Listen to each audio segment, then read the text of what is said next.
Salut à toutes et à tous, c'est Antoine le rebelle capitaliste, j'espère que vous allez bien. Je ne suis toujours pas en bagnole parce que je suis toujours blessé, mais je voulais faire un point avec vous rapide sur le rachat par Elon Musk de Twitter. J'avais dit il y a deux podcasts que ça me semblait assez peu probable, et en fait c'est ce qui est en train d'arriver, donc je me suis trompé. Ça me semblait assez peu probable, comme je vous l'expliquais, parce que euh, pour acheter Twitter, qui est un gros morceau à avaler, même pour Musk, il faut que Musk, a priori, vende des actifs qu'il détient sur Tesla. Et donc, c'est un transfert d'actions entre Tesla et Twitter. Enfin, un transfert d'actifs et de montants financiers afférents. Voilà. La difficulté, c'est que et c'est ce pourquoi il me semblait que Musk était en train de teaser et puis de faire gonfler artificiellement par la communication ses actions Twitter avant de revendre la partie qu'il avait déjà obtenue. Il me semblait que c'était justifié, enfin que cette position que j'avais était justifiée par le fait que euh, Musk n'allait pas prendre le risque d'impacter le prix de Tesla pour faire cette opération sur Twitter. Elon Musk a quand même trois quarts de ses actifs sur Twitter, sur Tesla, pardon, qui sont sur du levier. Hein. Donc, il a emprunté pour euh, avoir ses actions sur Tesla. Heureusement, les actions Tesla se portent bien pour lui, donc pour l'instant, c'est une opération réussie. La difficulté, c'est qu'il est en train de vendre un gros paquet d'actions Tesla, alors qu'il détient quand même une portion très importante d'actions Tesla sur du levier. Donc, ce rachat de Twitter a déjà affaibli le cours de Tesla. Il a renforcé évidemment celui de Twitter, mais Tesla est quand même dans une situation assez difficile, assez précaire, même si les résultats récents sont assez bons. Il ne faut quand même pas voir la réalité par le petit bout de la lorgnette. Pourquoi? Eh bien, il me semble parce que euh, Tesla ressemble beaucoup à Netflix.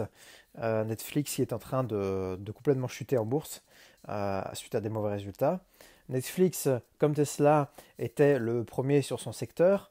Euh, comment dire, a eu des résultats extraordinaires, a répondu à une demande, a identifié une demande, la première. Netflix a beaucoup de ressemblances avec Tesla. C'est une entreprise de tech, etc. Et aujourd'hui, elle se trouve vraiment très fragilisée, très mal.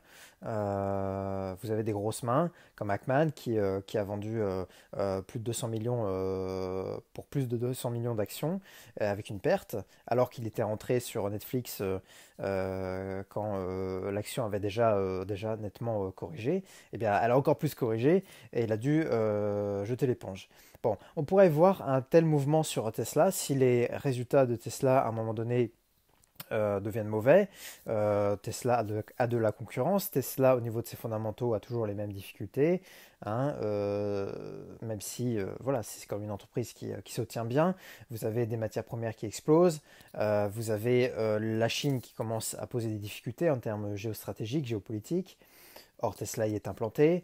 L'Allemagne aussi. Or, Tesla y est implanté ou va s'implanter. Enfin, voilà, vous avez quand même certaines fragilités et il me semble que le mouvement d'Elon Musk est assez risqué. On verra si il a eu raison de le faire ou pas. En tout cas, Twitter se porte bien, certes, et ce sera une bonne chose que la liberté d'expression sur Twitter revienne comme avant, ou presque comme avant, en tout cas on l'espère de tout cœur. Mais il me semble que Elon Musk pêche par excès de confiance et se voit un peu trop beau sur cette opération à cause principalement de ses positions très importantes sur Tesla et du levier surtout qu'il a utilisé sur ses actions.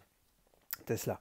Le levier, c'est très bien quand tout va bien, quand tout monte, etc. On emprunte et en gros on achète des actions avec de l'argent gratuit, sauf que quand ça commence à se retourner, eh bien ça peut se retourner très vite parce qu'on peut être en vente à découvert, on peut être à découvert et donc avoir des appels de marge. Et alors là, bah, il faut vendre quel que soit le prix et même si le prix a diminué de 50%, mais il faut vendre quand même. Euh, Voilà, donc j'espère que Elon Musk ne s'est pas trompé sur cette affaire. Je pensais qu'il faisait un coup de un peu tricky, vous savez, un peu malin, un peu euh, comment dire, un peu vicieux aussi, souvent. Il a fait beaucoup ses coups sur Bitcoin, hein, il a beaucoup communiqué, et puis souvent quand il communiquait sur Bitcoin, mais en fait il avait déjà vendu. Donc je pensais que c'est ça qu'il allait faire. C'est quand même quelqu'un au niveau comment dire, de l'idéologie libérale qui est plutôt bien positionné. Il me semble que ses attaques sur Bill Gates sont aussi justifiées, légitimes. Donc je lui souhaite de réussir, mais j'ai l'impression qu'il prend trop la confiance, pour parler familièrement. Voilà, je vous souhaite une bonne journée. Salut!